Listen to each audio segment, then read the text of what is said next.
और उड़ीसा की बात नहीं कर रहा, मैं पूरे देश की बात कर रहा हूँ। हमारे अलग अलग रिसोर्सेस हैं, मिनरल रिसोर्सेस हैं, ह्यूमन रिसोर्सेस हैं और नेचुरल रिसोर्सेस हैं।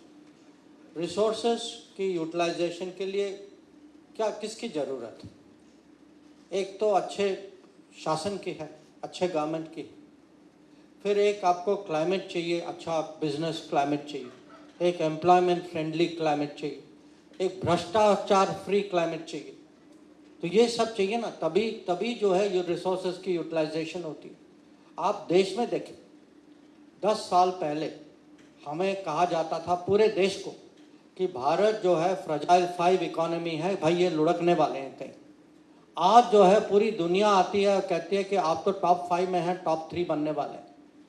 वैसे ही जैसे भारत के बारे में कहा जाता है, हम भी चाहेंगे कि उड़ीसा के बारे में कहा जाए कि आज जो रिसोर्सेज जो हैं यहाँ, जो लोगों की टैलेंट और स्किल जो है, उसके मुताबिक जितना डेवलपमेंट होना चाहिए था, जो बाकी देश की अपेक्षा है उड़ीसा से, उससे आज डिलीवरी जो है कम है।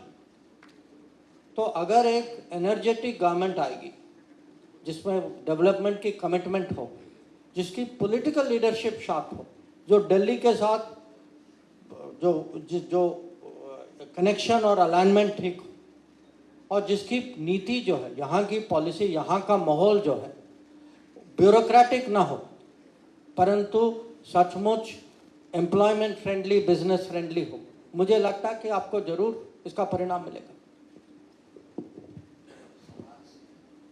सर, मेरा आपको 2 क्वेश्चन है, एक उड़ीसा की रिलेटेड है और एक हमारा भारत की रिलेटेड है।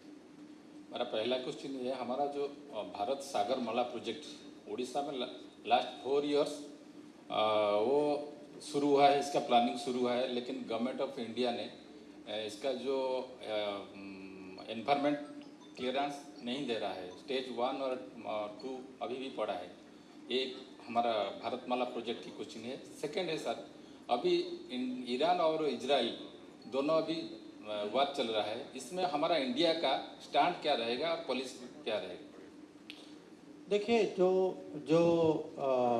जो भी प्रोजेक्ट्स हैं, आप जानते हैं, मैं इसका एग्जैक्टली मैं तो नहीं जानता जो आपका जो उदाहरण जो आपने दिया, पर ओवरऑल अगर आप देखेंगे कि देश में गति शक्ति के कारण, गति शक्ति एक ऐसा इनिशिएटिव है, क्योंकि अलग अलग डिपार्टमेंट जो हैं वो हर डिपार्टमेंट अपना एक के बाद एक करता था, अब सब चीज़ पैरेलल में हो रहे हैं।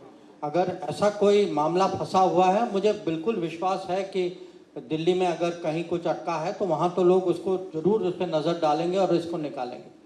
क्योंकि आज मैं देख रहा हूँ हर जगह कि दुनिया जो है आज हैरान है कि किस तेज़ी से हमारी आज इंफ्रास्ट्रक्चर बन रही, कि आज हमारे देश में करीब हर दिन 30 किलोमीटर का रोड बनता है, 15 किलोमीटर का रेलवे ट्रैक लगता है।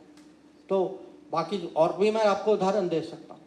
जो आपका जो अंतर्राष्ट्रीय विषय जो था ईरान और इजराइल का, देखिए ऐसा है कि उस पूरे एरिया में, खाड़ी में और खाड़ी के और भी पार, जो वेस्ट एशिया, मिडल ईस्ट जो कहते हैं, वहाँ आज युद्ध भी चल रहा है, तनाव का माहौल भी है।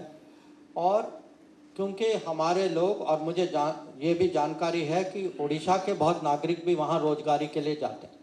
अगर आप कुल मिला के देखें, आज करीब करीब हमारे 90 लाख नागरिक जो हैं उस क्षेत्र में रहते हैं, 90 लाख। अब हमारी कोशिश है कि उनका देखभाल किया जाए, कुछ हो जाए तो उनकी हम मदद करें। ये ज़मीन में भी हो सकता है, जैसे आप जानते हैं कोविड के समय में हमने बहुत, मोदी जी के वहाँ के जो शासन जो हैं, वहाँ के राजा जो हैं या प्रेसिडेंट, प्राइम मिनिस्टर जो हैं, वो मोदी जी की इतनी कदर करते हैं कि उस समय कोविड के समय उन्होंने इंडियंस के लिए बहुत प्रेफरेंशियल ट्रीटमेंट दिया था।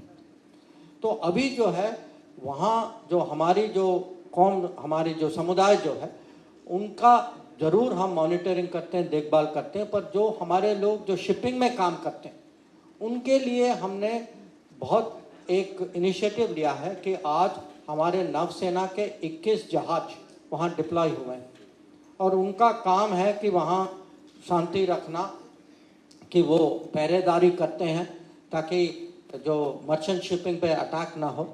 पर हमारा ये भी कूटनीतिक क्षेत्र में ये प्रयास है कि हम जब ये तनाव थोड़ा बड़ा था, एक दूसरे पे अटैक भी हुआ था, तो मेरी खुद मोदी जी के कहने पे मैंने दोनों वहाँ देशों के विदेश मंत्री को फ़ोन भी किया और मैंने उनको ये भी मैसेज दिया कि पूरी दुनिया चाहती है कि आप लोग इसको आगे नहीं, आप इसको नहीं बढ़ाइए, कि आप इसमें जो है जिम्मेदारी के साथ आप इसको टेंशन को डाउन करें, और यही हुआ इसके बाद।